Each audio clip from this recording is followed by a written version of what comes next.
Hey guys, in today's video, I want to discuss the 2025 Roland Garros women's semifinals, and I want to discuss something that's been quite frustrating to read and listen to on TV, and that is the undeserved criticism that Zverev has been receiving from all corners of the internet and even on TV. This has been bothering me since yesterday, and I do want to share my opinion on Zverev, so stay tuned until the end of the video. But let's get started with Iga.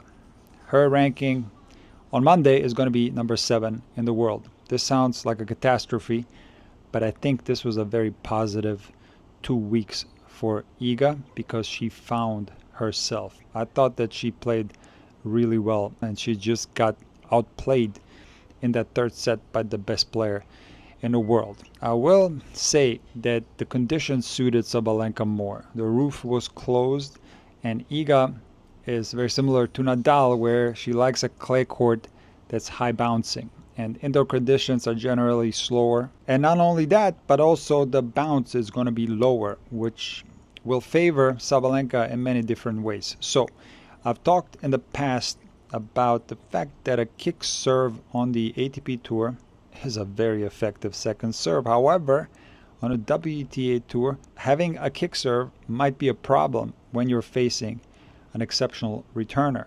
And there are many phenomenal returners on the WTA Tour. Possibly the two best returners in the world faced each other in today's semifinal, and that's Sabalenka and Swiatek. If you watch this match, you know that both of them were clobbering second serves for return winners pretty much the whole match. So I think for both of them, when they face each other, it's very important to get a high first serve percentage. So overall, Sabalenka just served a lot better than Iga. Now, Iga does have a great kick serve, don't get me wrong. But on days where it's maybe not as fast as it normally is, maybe she's a little bit tight, or on days where she's maybe not directing it as well, it is a weakness. And Iga's first serve has also been a little bit shaky. So when that first serve percentage is low, Iga is in a lot of danger against big power hitters. So the loss today to Sabalenka goes two ways. Iga's serve wasn't as good as it could have been, and Sabalenka was simply serving better. But again, Iga found herself. I thought she played 3 great matches in a row. The win against Rybakina, the win against Svitolina, and she took a set off the number 1 player in the world. So things were looking a lot worse for Iga prior to this tournament, and I think she's going to be motivated to continue to produce great results. And I heard that she's actually going to start practicing early on grass and look to make a good result at Wimbledon. The second semifinal between Gauff and Boisson was so interesting because Gauff gave Boisson some of her own medicine. These 2 weeks, Boisson was frustrating her opponents with that heavy topspin forehand. That's not only heavy, but it's also a little bit higher, and it bounces higher. And as I discussed a couple of days ago, a lot of WTA players don't like when the ball bounces higher. They are used to a ball with a flatter trajectory, and they like to play closer to the baseline. So Boisson, with that forehand, a very dangerous player. Now, interestingly, Boisson slices her backhand, and there's 2 ways to look at this. You could view this as a tactical move, which it very well could be, because again, WTA players generally don't see that many slices, so not a bad tactic. But you could also look at it from this angle. Maybe Boisson doesn't trust her two-handed backhand, and it's for that reason that she goes to the slice a lot. I think both of these statements could be true, because when Boisson goes for her two-handed backhand, she does produce quite a few mistakes off that side. So she was getting beaten by Gauff with her own medicine. She was getting a lot of high balls to her backhand, and she didn't do a good job handling the high balls with her two-hander. It's very difficult to slice a high ball. And on the other hand, her high ball to Gauff's backhand and forehand was returned by Gauff with no problem, because Coco possibly has the best two-handed backhand in the world, and she has absolutely no problem handling the ball when it's higher. Now, when it comes to the Coco Gauff forehand, this is a topic that I discussed ad nauseum on the Intuitive Tennis YouTube channel, and I've often discussed that Coco's forehand is very dangerous because it's very spinny and it also happens to be higher. So Coco Gauff was giving Boisson a lot of high balls to her backhand that were giving her a lot of trouble.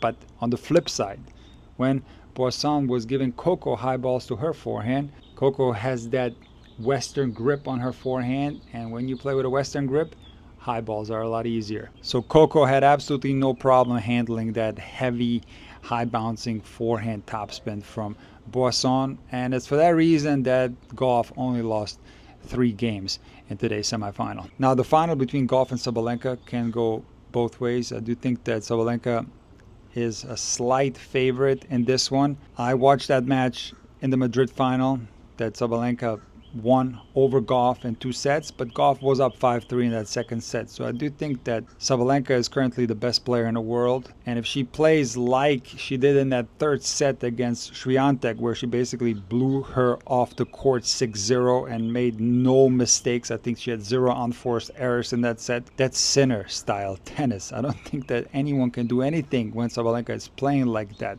and if she comes out in the final and plays like that against Gauff, it's going to be very difficult for Coco. But on a normal day, Sabalenka will produce some errors, and I think this is going to be an opportunity for Gauff. Now, the head-to-head is 5-5, and while Sabalenka did win the last meeting, Coco won the previous one at the WTA finals in straight sets. So Coco is going to have a great chance to get her first Roland Garros title. She is one of the best clay court players in the world, and this is going to be a final that you don't want to miss. And now let's discuss Zverev, and it's extremely frustrating to read these comments all over the place disrespecting Zverev, and I want to give you my opinion on what's been happening to Zverev, because a lot of the criticism is undeserved. You don't see other players that are ranked slightly beneath Zverev receiving this same type of criticism.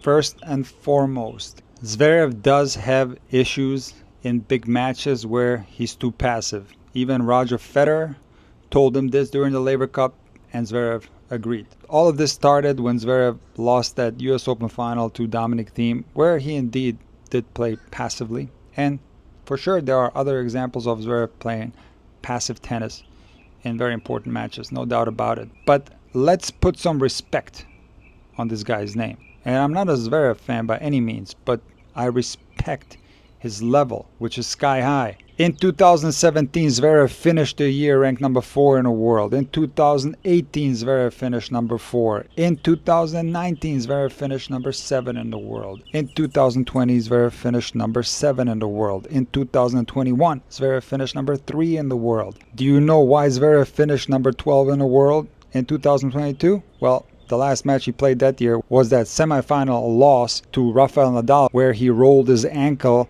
a match that he played better than possibly anyone else in the history of Roland Garros against Rafa, excluding Robin Söderling and Novak Djokovic. The only reason why he wasn't in the top 10 in 22 was because he couldn't play because of injury. But then in 2023, Zverev again finished number 7 in the world, and in 2024, he finished number 2 in the world. Now you realize that Zverev was among the world elite in the Big 3 era, and he's still among the world elite players in the Sinner Alcaraz era. Now, some of you might think that because he wasn't ranked number 1 that he's getting destroyed by these guys, but let me read you some head-to-heads between the Big 3, Sinner and Alcaraz and Zverev, and you're going to be surprised. Zverev is 5-5 against Roger Federer. Zverev lost to Djokovic 10 times, but he's also beaten him 5 times. Zverev lost to Nadal 7 times, but he also beat him 4 times. Zverev is up 6-5 in the head-to-head against Alcaraz, and he's up 4-3 in the head-to-head against Jannik Sinner. So while it might be true that Zverev does get tight in big matches, and it could possibly be a reason why he hasn't won a Grand Slam, I think the issue with Zverev goes a lot deeper than this. He is obviously very close in level to the players that I just mentioned, or it would be absolutely impossible to have these head-to-heads against the best players in history. It's not all about best of 3 versus best of 5, because Zverev has beaten these guys at the Grand Slam level as well. I do think that when it comes to super important matches, for example, the Australian Open final against Sinner, one of the most important matches of Zverev's career, here Sinner was the more courageous player, and Zverev did not play as good as he could have. Now, as I explained in my analysis after that match, I do think that Zverev has some physical limitations. Zverev is a lot taller than all the guys that I mentioned, and for that reason, while he's a fantastic mover and can hit the ball very hard, his movements overall are a tad slower and for sure not as explosive as all the other guys that I mentioned. So for that reason, Zverev needs a little bit more time to wind up his shots and to load up his shots. So naturally, he has to position himself further behind the baseline. Now, I've read probably hundreds of times how Zverev is so dumb for standing where he's standing in the court. He has no clue about tactics and he just has to step up to the line and stand closer to the baseline. So do you think that it would be possible to have these results against the best players in tennis history if Zverev was a dumb player tactically? Don't you think that Zverev does exactly what allows him to maximize his potential on the tennis court? Well, that's what I believe. Because while Zverev will sometimes step up into the court when he's playing very aggressive, like I said, he needs a little bit more time. And in fact, he is going to play more aggressive when he's further behind the baseline than if he moved up closer to the baseline. He would make more mistakes and possibly create less opportunities to win big matches. Now, a lot of people say, why doesn't Zverev just come to the net and volley? Why doesn't Zverev just hit drop shots like Carlos Alcaraz? Well, Zverev is a lot taller than all the other guys. And what is required if you want to win a lot of points at the net? Well, that's great athleticism. So if Zverev could win matches by coming to the net, he would absolutely do that. He doesn't do that because that type of game style is not going to give him the best chances of beating these guys. And the same goes for drop shots. Zverev will never be a player who's going to play a tremendous amount of drop shots. Why? Because Zverev naturally doesn't have the same type of feel that Roger Federer or Carlos Alcaraz have. So if Zverev would utilize more drop shots, this would give him less chances to beat these guys. Now, can Zverev improve his net game? Can Zverev improve his feel? He absolutely can, but naturally players will have limitations. And I do think that Zverev throughout these years has improved his net game and has improved his feel. Now, did Zverev play passively in yesterday's match against Novak? I think he did at certain times. But what a lot of you guys don't take into consideration is that when they started playing, the conditions were warmer, the ball was going through the court faster, and then the temperature dropped quite a bit. And as Zverev said in the post-match interview, he had a hard time hitting the ball hard, and his serve speed also dropped, which tremendously benefited Novak in the third and fourth set. And you can see the difficulty that Zverev was having putting the balls away in that fourth set. Now, let's rewind the clock to 2024, where Zverev finished number 2 in the world. And in this particular year, Zverev was 1 set away from winning Roland Garros. A lot of people have already forgotten about that. He played a good match against Carlos Alcaraz and was very close to winning his first Grand Slam tournament. Now, he continued to play well in that year, won the Paris Masters and was in the semifinals of the ATP finals. Then early this year, he again reached the finals of Australia, in which he lost a straight set match to Jannik Sinner. I do think that something happened after this match, very similar to this loss to Novak. Zverev received a tremendous amount of criticism after this loss to Jannik Sinner, and he was completely devoid of confidence after that match and went on a losing streak. It was only in Munich where he recovered his confidence a tad and won that title. And I do think that by him reaching the quarterfinals of Roland Garros, this is a great result for him, and put some respect on Novak's name as well. Zverev didn't lose to a nobody. He lost to Novak Djokovic in the quarterfinals, who is still playing incredible tennis. He beat Alcaraz this year, 2025, in the quarterfinals of the Australian Open. So again, put some respect on Zverev's name. Yes, he's not as good as Federer, Nadal, Djokovic, Sinner, or Alcaraz, but he's an incredible player, or he wouldn't have achieved all the things that he's achieved so far in his career.